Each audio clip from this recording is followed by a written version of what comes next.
I know it seems like Brett Kavanaugh, Donald Trump's Supreme Court nominee, is actually in the running for worst human being on the planet right now. But before we hand him that title, you need to understand the story of former Donald Trump campaign aide Jason Miller. Miller is currently going through a divorce hearing with his partner, AJ Delgado. And what's come out in those divorce hearings, in the paperwork, is that Miller actually had an affair. And when his mistress became pregnant, they had actually met at a strip club down in South Florida.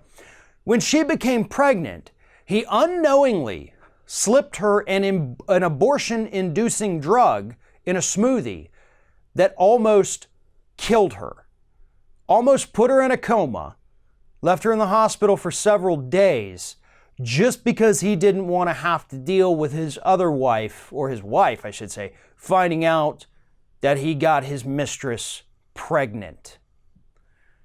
Jason Miller, again, former Donald Trump campaign aide, almost killed a woman because he didn't want her to have his child.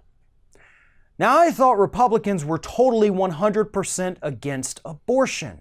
I thought that was like number one on their list of things to get rid of in this country, right after textbooks.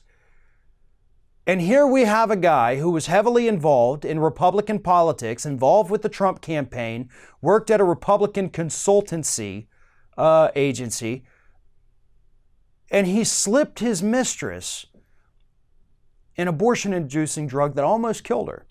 Here's what happened. This is according to the court filings. That's what all of this is based off of.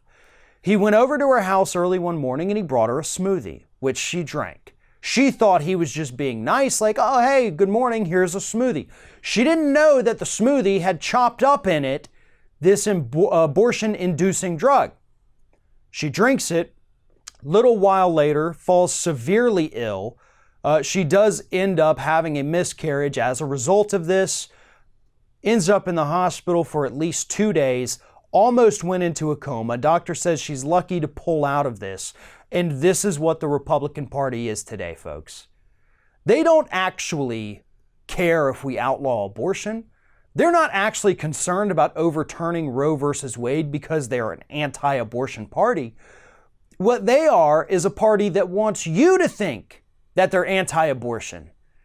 We have seen stories, not always as disgusting as this one, but we have seen stories like this emerge over the years, and we will forever see stories like this emerge over the years that prove just how hypocritical Republicans truly are. The big difference, though, is that when a Democrat is exposed as being a massive hypocrite, we typically disown them. We kick them out. We say goodbye forever, and they disappear. John Edwards, Anthony Weiner, Al Franken, regardless of what you thought about Franken being excommunicated or kicked out of the Senate or whatever, we did what we felt was right. I mean, we haven't heard anything from John Edwards in, what, a decade now? And yet here we have people, and after Miller left the Trump campaign, he went back to be a Republican consultant, appears regularly on CNN as well to give Republican talking points each day. And this is what they do behind closed doors.